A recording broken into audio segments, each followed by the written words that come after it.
what does community mean? I mean, for me, it's about bringing together individuals into a space that they can collaborate, share ideas, push each other. This is a different gathering of individuals under an idea of what you do for work and what you do for your creativity, and then building off of each other that way.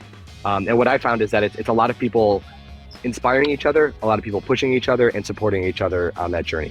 Whether you're an independent designer or creator, or if you're working in a company, you need to connect and build relationships with other people for not only for support, but also for just like for that point of the connection, just knowing that there's other people out there having the same struggles and going through the same things. 1 in every 5 employees, feel lonely at work on a daily basis. That's 20% of people. That's way too high. And so I think people want to surround themselves, as we talked about with what community means, with like-minded people that push them.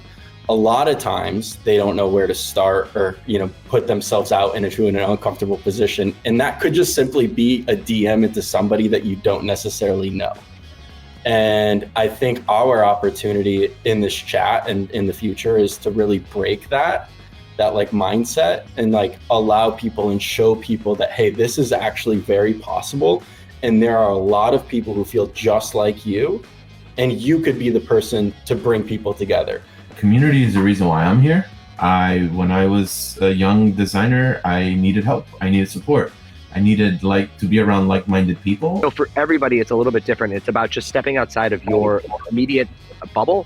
So if you can surround yourself with people who are doing the transition that you're trying to do, whether it's running a marathon, switching careers, learning a new thing, then it makes that transition a lot easier. And that's a really tangible, powerful thing about a community too.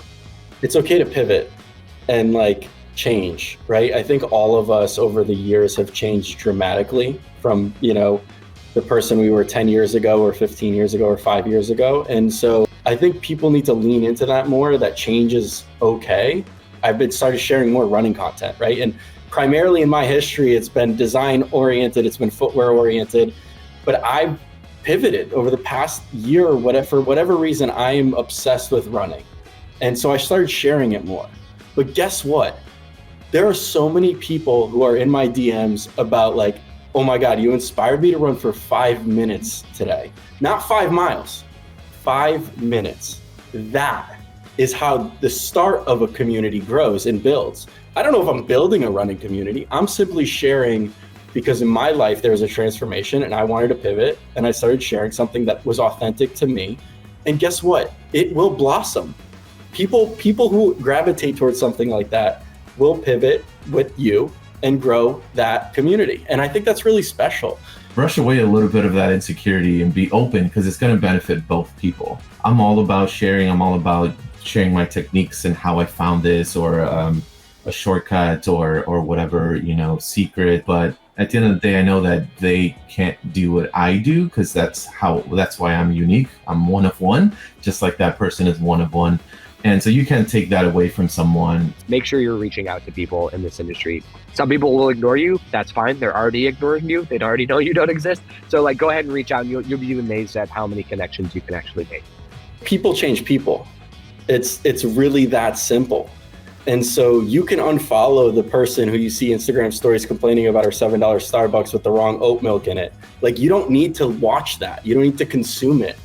You can consume, if you want to be a better runner, consume people who run more, or people who create 3D, or whatever it is. And so you can all put yourselves in a position, and it could be small, right? It could be 1 to 5 people.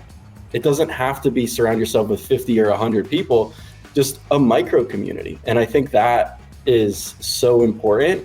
And we need to destigmatize cutting people out of our lives that aren't bringing us value, or aren't supporting our ambitions, or aren't supporting the people. If you want to pivot and you change your career after 10 years because it doesn't fuel your fire anymore, Merry Christmas, go after it. Start with asking for help that is, I think, the best approach to actually be vulnerable and reach out. And that's the best way to build a relationship. It's just a simple thing as asking for help. I think there's even a name for that, a psychological mechanism is it's easy to like people that ask for help. So that's a great start, I think.